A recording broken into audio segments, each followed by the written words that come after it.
Good afternoon, guys, and welcome to the podcast. I've got a fantastic guest for you today, Yusuf Khoja, coming out of Ottawa, Canada.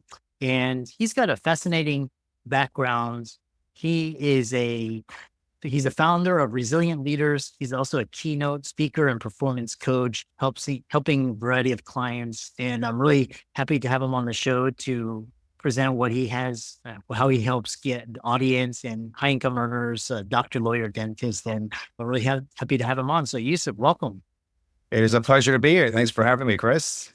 Yeah, briefly introduce yourself, and I'm excited to dive into the fireside. Thank you. My name is Yusuf Khoja, and I have been described as a catalyst for positive change, which is a description that I welcome with open arms. I think that really comes from understanding a bit of my background. I come from an entrepreneurial family. We were born in Nairobi, Kenya, so a bit of a distance from where we are now. My mother and father were both serial entrepreneurs, and having successful businesses, we were in a way forced to leave our home primarily due to the rise of some uncertainty in neighboring countries. So at a very young age, I was introduced to the idea of change in the world, change in my life, as well as adversity. And as a result, developed initial roots around resilience, which has really been the cornerstone of my life and my passion today. I was fortunate at a young professional age to join my brother as he formed a business in supporting self-development by organizing leadership and wellness events. These featured some remarkable guest speakers, including the likes of Tony Robbins, former President Bill Clinton, Oprah Winfrey, and Dr. Deepak Chopra, to name a few. So I've taken my lessons from over 30 years in this industry to develop some takeaway technologies and guidance to help professionals from all walks of life navigate their future and to be able to tap into their capacity to be resilient and really enjoy a life that has unlimited potential. And one thing I've always wanted to ask you is gracing the stage with Clinton and Tony Robbins. I met Tony Robbins as well. Amazing. And then like superstars like Oprah. What is the difference? Yeah, like you're successful, I'm successful, people are inner circles. What is the difference between Oprah, Clinton, and our circle? I'm just interested in the key distinctions. The fair question to ask. I think over the years, I have made note to have conversations with attendees who would come out to these conferences, as well as with many of the presenters. I think the one thing that we need to realize is that we all have a level playing field. The difference between someone like an Oprah, President Bill Clinton, and so forth. Yes, we can look at education, we can look at connections as playing a role potentially in their development and also their fame, so to speak. But fundamentally, they have resources that they're able to utilize consistently and push themselves to achieve new levels of success by really challenging themselves in different ways. I think fundamentally we are all capable of greatness. We really have to define for ourselves what that greatness can mean. And the only way to discover that is to make sure that we don't put limitations on ourselves. So what's the difference? In a word, they simply apply themselves to a higher standard than most. And as a result of that, we can learn from their example. And even if we don't get to that measure, it doesn't really matter. What really matters is, are we finding fulfillment in what we do in our life? Are we setting an example for those, either our family members, our children, or our coworkers? And if we're doing that, then I think we're off to a pretty good start. Yeah. Yeah. I was just going to ask you, do we need to achieve like Oprah Winfrey level of success, or do we need to be a billionaire like Bill Gates? It's my question for you is, are the people at that level doing it for ego, or is they have a higher purpose? Are they doing it for themselves? What have you discovered? I think any time somebody takes the stage when they're at that level, they do have a higher purpose in mind. They could be doing anything. They are very busy, as I'm sure your audience could appreciate. So for them to be able to deliver their message with a sense of passion and conviction, and to be able to focus on leaving specific takeaways or messages to unite people to serve a better cause, that cause being humanity and our planet, then you have to believe, at least I do, that fundamentally ego's popularity set aside, there is a mission that they are embarking on, and this is a channel, one amongst many, I'm certain, that they're using to get that message across. Yeah, I love that. And I love how they apply themselves, and basically they have a particular skill, like Roger Federer, like they have that skill and they apply it and just to be the best that they can be to fulfill their potential and use it as a challenge. The other thing I've noticed among the greats are adversity.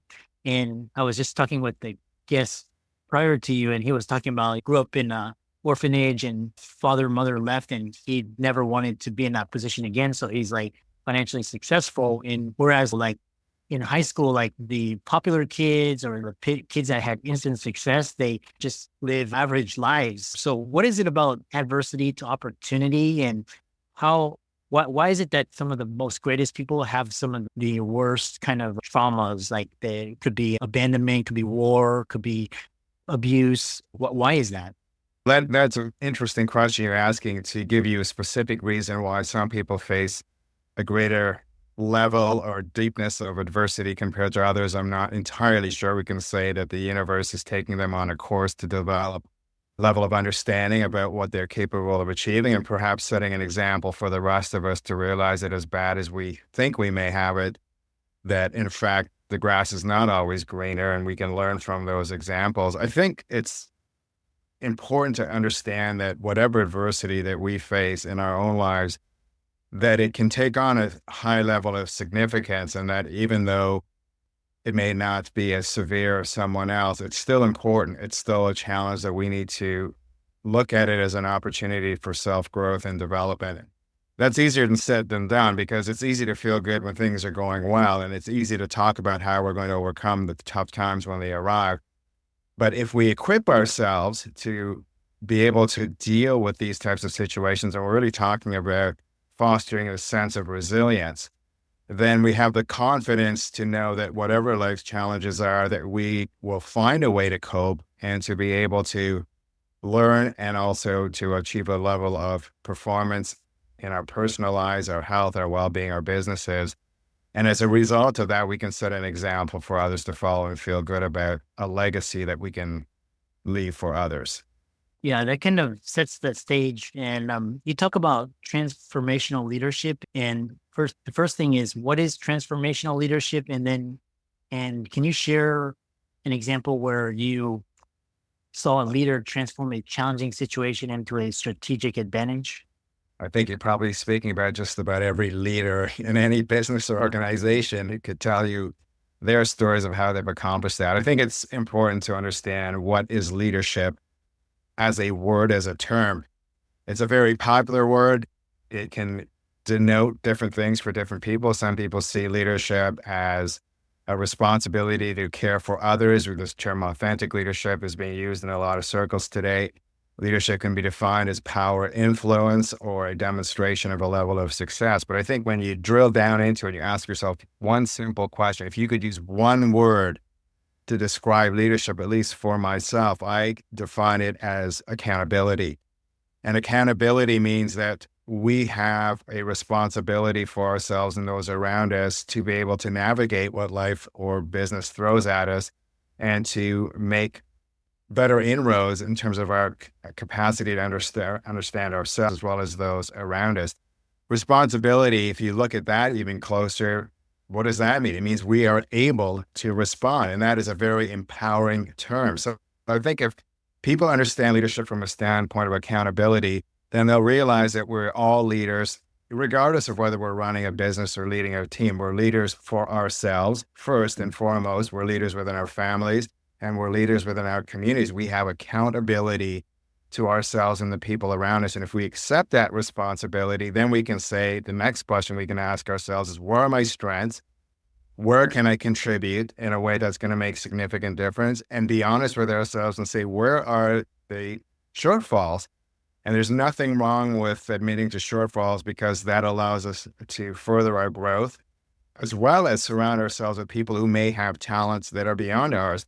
So perhaps going back to one of your earlier questions in terms of how do leaders overcome these major obstacles and transform, is because they recognize that they can do something to further their knowledge. This principle of continuous improvement, or what the Japanese refer to as a concept of Kaizen, And then they also know they surround themselves with better people. There's been many books written about this. Good to Great talks about the idea if you have the right people on the bus, you can drive that bus anywhere. So make sure that who you decide to surround yourselves with is going to elevate you and give you the chance to really discover a new level of success and raise the bar going forward. Yeah, that's so well said. And you also talk about the importance of mental health and leadership. And I think, especially after COVID, mental health has come into the picture quite frequently. What are some powerful techniques that can help people build positive mental health that they can start implementing right away? That is such a significant question to ask today. And in previous years, when I first started in this industry, when you mentioned mental health, it had a bit of a stigma to it. And even perhaps today, it still does.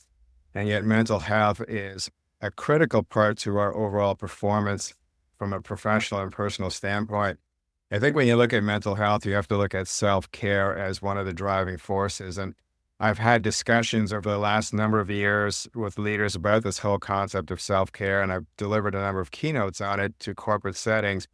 And self-care can really be defined in four critical areas that are most common. One would be physical health, and nutrition is a component. Financial well-being is an element of self-care.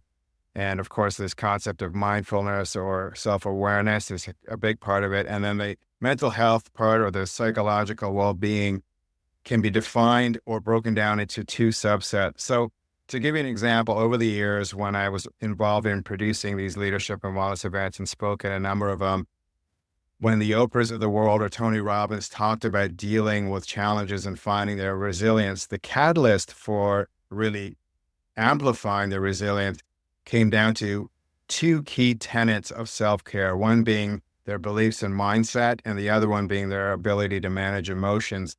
So when you look at mindset, psychologists define mindset really in two ways. One being a growth mindset, which means people who are focused on possibility. They don't see failure as a reason to give up. In fact, they see it as a challenge, and they use words like the universe works for me, not against me, or anything is possible. If they can do it, so can I. In other words, they're always driven by this sense of more, not for the sake of achieving more, but for demonstrating to others and themselves that you have greatness within you. There's this opportunity to define what that could be. And the other side of a growth mindset, of course, would be a fixed mindset, which means people tend to be fixated on maintaining the status quo and maintaining some elements of complacency. And you listen to conversations with people who are around the fixed mindset, you hear words like, what if I fail? What if I get it wrong? I can't, or I'm too old, or I'm too young.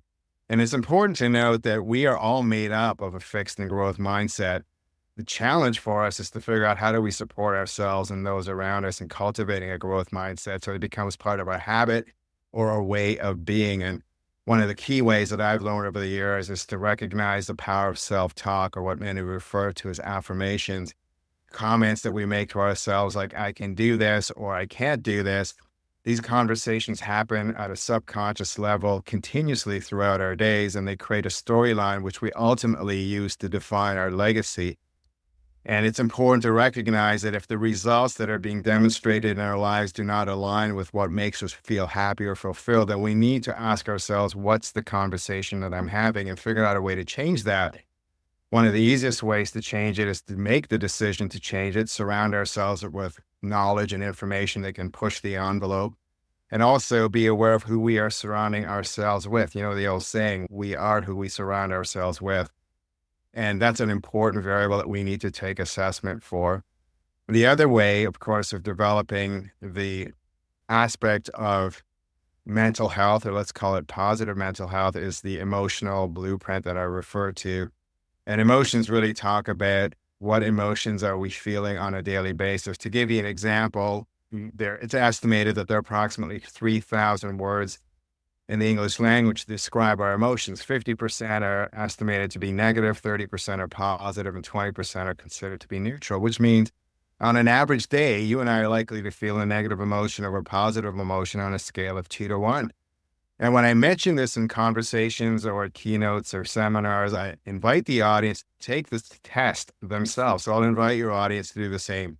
For the next 24 hours, keep a mental note or sheet of paper or put it on your PDA device and write down how many emotions do you typically feel on a daily basis. Remember, there are 3,000 that we have in an inventory. So are there emotions like positive emotions like love, gratitude, passion, excitement, forgiveness? Or are they emotions like envy, anger, depression, being mad? Be honest with yourself and ask yourself, what are those emotions that you're feeling and how many of them do you feel? And then at the next stage is really to say, okay, if this is what I'm feeling, this is why I'm experiencing the reality I'm experiencing, then what are the emotions that I need to feel in order to get the reality I want to create in my life? So this is a fun exercise to say, what brings me happiness? What brings me joy?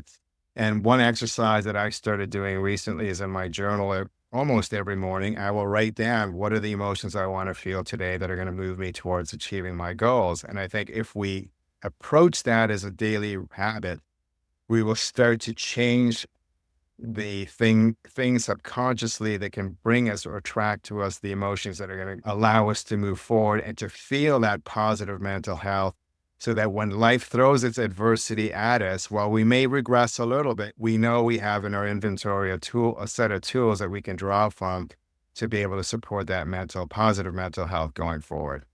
Yeah, again, very well said. And I want to ask you a follow-up question because you do a lot of coaching techniques, and especially, I think the recent Olympics with Simone Biles and talking about mental health and coaching. What coaching techniques have you found most effective in helping high performers break through to the next level of success, decrease self-sabotage? Is it visualization?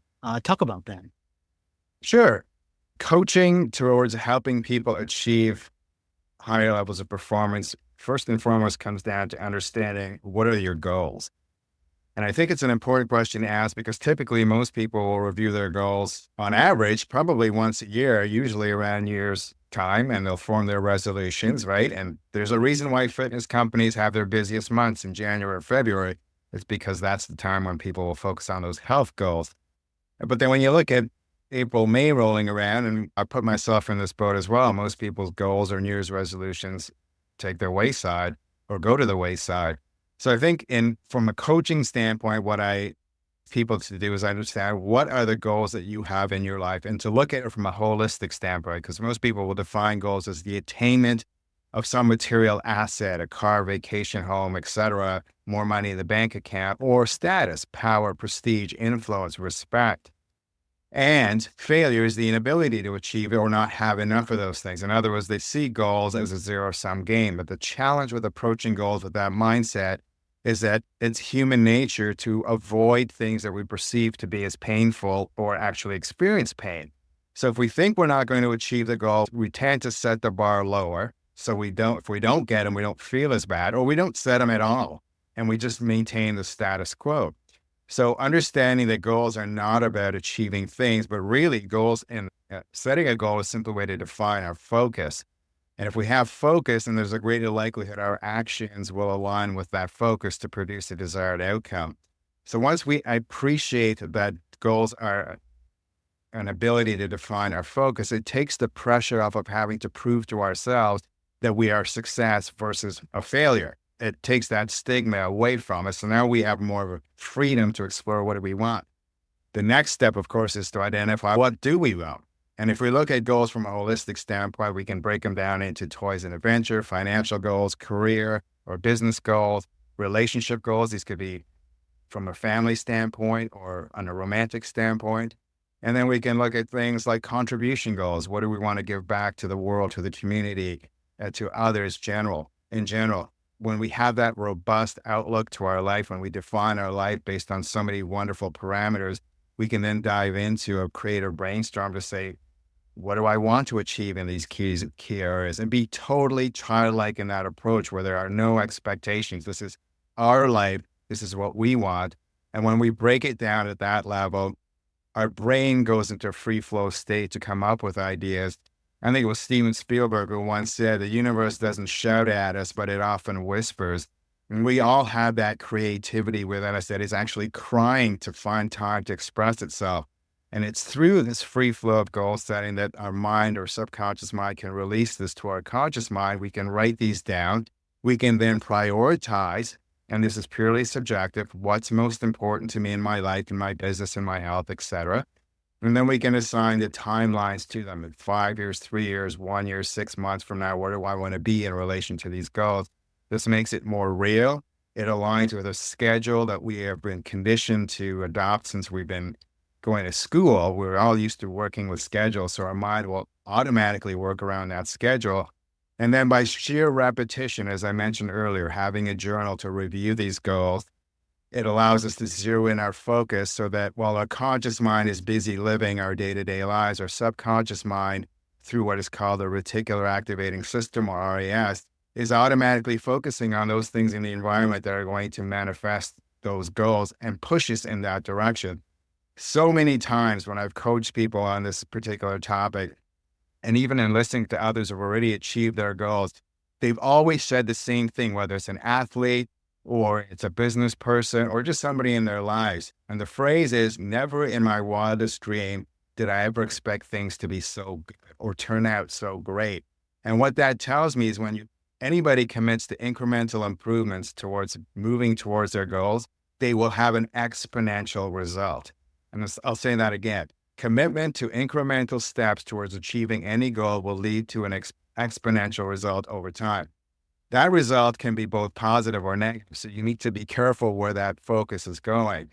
But if it is on the positive ledger, we can be rest assured that even though the result is not showing up in the short term, because a lot of people will give up if they don't see instant gratification or proof, they need to have that faith that this attitude of consistent improvement will ultimately lead them to a life experience, a business experience, a quality experience, which will be far greater than they even imagined possible. I hope that answers your question. I went off on a little bit of a tangent there. No, it's really interesting how you described where you place your attention, your focus in the RAS. And then, so the next question I have for you is, I know we're coming to the end. We have around 5 to 7 minutes. And in an increasingly uncertain, highly volatile, highly dynamic environment, both business, culturally, socially, what are practical steps individuals and entrepreneurs can take to cultivate resilience and unpredictability and tolerate uncertainty in these situations? I think it's really important that you listen to yourself. What is your mind telling you? What is your body telling you? We are very intuitive as human beings, and the development of our psychology over the years has led us to a good place. And what I mean by that is there's legacy in history, culture, and tradition. If you look back to our parents, our grandparents, our ancestors, there is almost a metaphysical power that we've inherited from them. And I know this might sound a little out there for some people, but what I'm getting at is you have to have confidence that if you are unsure what to do in the moment, that there are resources around you, whether it's through your family, it's through your community, through your church, or just in quiet meditation.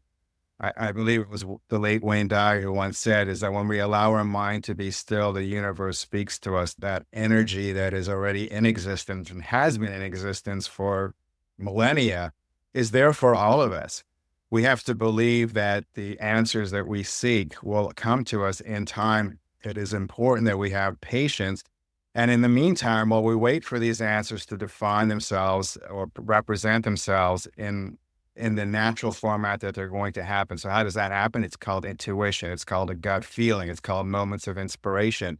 Do not negate the value of those moments that occur in your life don't think of them as being insignificant, because that is the universe pushing us in a way to help us manifest what it is we desire most. So self-awareness would be the one thing I would suppose I would leave with everybody is know that you have that greatness within you and know that the universe is there to support you. And when you are in doubt, seek out the help from those that are around you.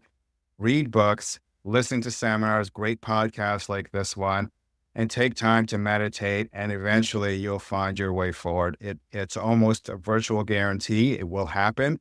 When it will happen, that's the mystery. So you have to have a little bit of patience along the way. Yeah. How can people find you and learn more about you and reach out to you and check out the great work that you're doing? Thank you. The easiest way is to visit my website. It's www.resilientleaders. So that's resilientleaders.ca. You'll find it a bit about my work, some of my background, and there's also a gift I'd like to offer your audience members. I've written an ebook. It's called The 5 Keys to Becoming a Resilient Leader. It summarizes some of the discussion topics we've had here today. It's a free download. You do not have to enter your email address. You don't have to sign off on anything. Just go ahead. It's a PDF version, and there's exercises you can do right in the book. So it's my gift to you. And I thank all of your audience for taking the time to listen in today. Thanks so much. And keep up the great work. And for the audience, be sure to follow Yusuf's socials. Give him you can follow, check out his work. All these resources will be in the links and show notes. And thanks again for coming on and providing your invaluable expertise and guidance. Chris, it's been my pleasure, and I wish you a wonderful day.